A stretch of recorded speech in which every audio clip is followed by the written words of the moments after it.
Oi, gente, vamos fazer mais uma sobrancelha comigo.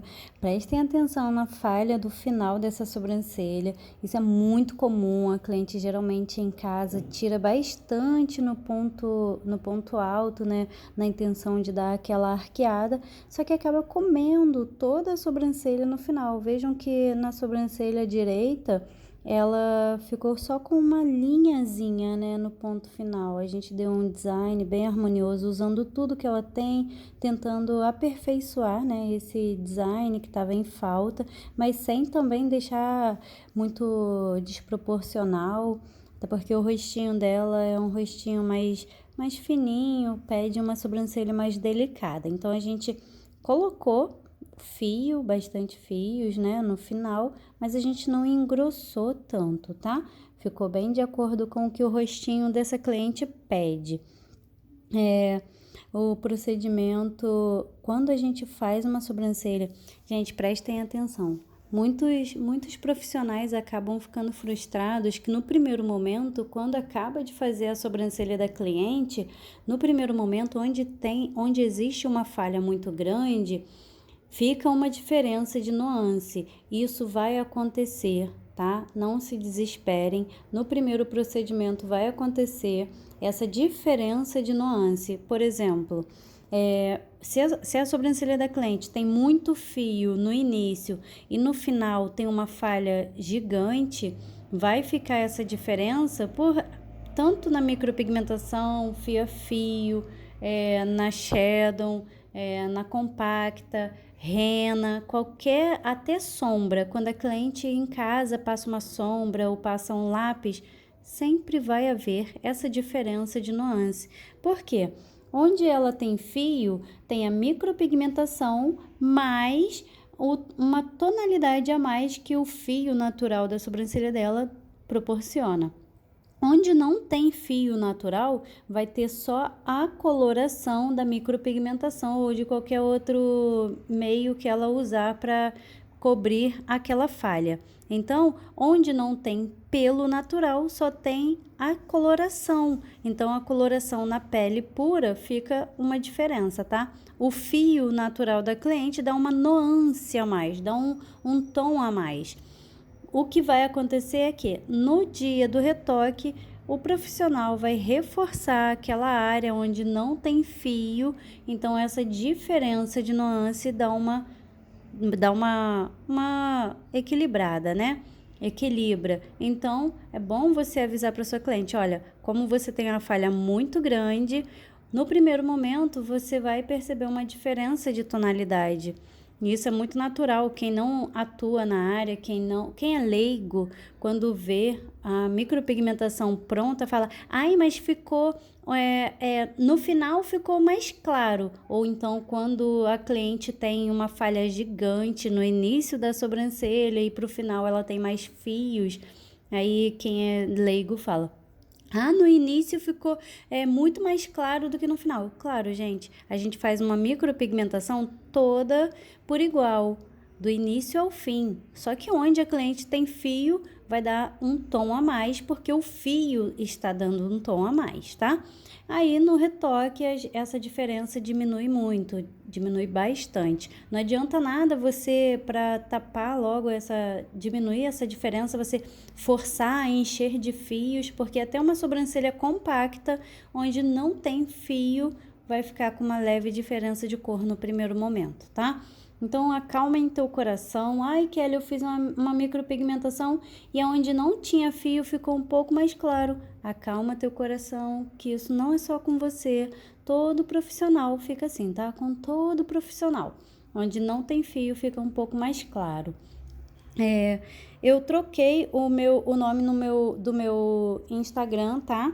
Agora é curso.sobrancelha.Kelly Delicata, tá? Vou deixar aqui na tela, caso vocês queiram ver as fotos dos meus trabalhos, porque muita gente gosta, né, de ver o resultado em fotos também. Então, todas as fotos dos meus trabalhos estão lá no Instagram, tá? Caso você queira acompanhar as fotos, vai ser um prazer ter você lá comigo também no Instagram.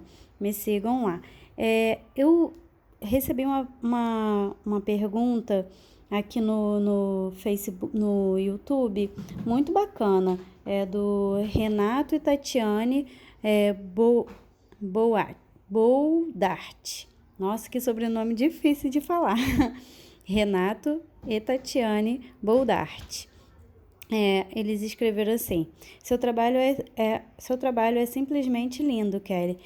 Tire uma dúvida minha, por favor. Sou iniciante e hoje falei com uma conhecida que fez a micro e o design estava muito bom, mas a cor estava violeta, porém ela me disse que teve uma reação alérgica e caiu todos os fios da sobrancelha e do corpo, e o cabelo está caindo também. Ela mostrou o braço e realmente estava sem pelo. Achei muito estranho. É possível isso acontecer? Desde já te agradeço.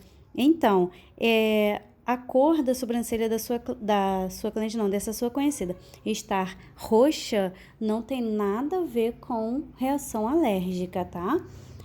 O que muda a tonalidade da sobrancelha de um cliente é peso excessivo da mão, ou a preparação incorreta da cor, tá? Tem pigmentos que precisam de um pouco mais de misturinhas. Então, se, por exemplo, o profissional colocar uma cor muito fria e esse profissional não aquecer essa cor e a pele dessa cliente já for uma pele morena, vai ficar roxo. Vai ficar roxeado, por isso que precisa aquecer o pigmento, tá? Se você colocar um tom muito frio, ou um castanho escuro, por exemplo, e não quebrar esse tom, não der uma aquecida, vai ficar roxo, vai ficar azulado. O peso de mão, né? Como eu falei, se você aprofundar muito a sua mão, fizer um procedimento muito profundo, vai ficar com a cor indesejada. Se o seu cliente, por isso que você tem que orientar muito o seu cliente a não pegar sol, evitar calor excessivo no pós-procedimento. Então, pelo menos 30 dias sem pegar sol. Isso é muito sério. Tem cliente que, às vezes, a gente segue, né? Nossos clientes e tal. A gente acaba de fazer o procedimento, no dia seguinte, a pessoa tá lá na praia postando foto na praia com um copinho de cerveja na mão, pegando aquele sol escandaloso. Gente, pelo amor de Deus, oriente o seu cliente, não pode pegar sol. É uma micropigmentação, a gente está micropigmentando a pele da cliente. É igual uma tatuagem, não é na mesma profundidade que uma tatuagem, mas a gente está fazendo uma micropigmentação, a gente está pigmentando essa pele. Se pegar sol no período de cicatrização, vai com certeza absoluta mudar a tonalidade. Então, não pode, em hipótese alguma, pegar sol, tá? Calor excessivo. E com relação a perda de fios, né, da sobrancelha, do cabelo e do corpo dessa cliente, provavelmente ela precisa, em primeiro lugar, procurar um dermatologista, porque também existem vários fatores que podem estar influenciando. Dentre eles tem a tireoide. Se a tireoide estiver desregulada, com certeza a tireoide causa queda. Tem também o fator do estresse. Às vezes a cliente está muito estressada. Quando a gente está muito estressada, pode haver perda de fios, né? Perda de pelo. Tem a alopécia, que a gente fala tanto, né? E a gente já teve vários casos de clientes com alopécia. E tem aquela alopécia que faz perder não só o fio da sobrancelha ou da cabeça, mas sim dos cílios, do corpo inteiro. Então, existem vários fatores para queda de fios, tá? E, inclusive, agora, quem teve Covid vai confirmar isso, porque com certeza quem teve Covid está passando por alguma situação de perda de cabelo. E eu fui no dermatologista com meu esposo, ele teve Covid e ele teve uma alopécia por conta disso. O efeito depois, né, da Covid, isso acontece. O dermatologista estava explicando. Muita gente que teve Covid está tendo perda de fios da cabeça, do corpo. Então, são milhares de fatores que acabam fazendo com que a perda dos fios aconteçam. Ela precisa ir no dermatologista para avaliar direitinho o que pode estar acontecendo com ela.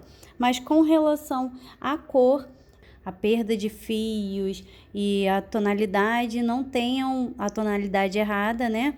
Arroxeada, não tenham relação uma coisa com a outra, porque cada um pode ter acontecido por uma causa, por um motivo, tá bom?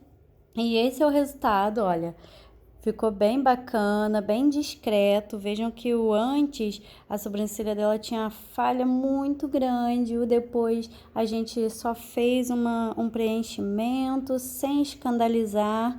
A Fia para quem é mais discreta e gosta de uma sobrancelha bonita, porém, sim,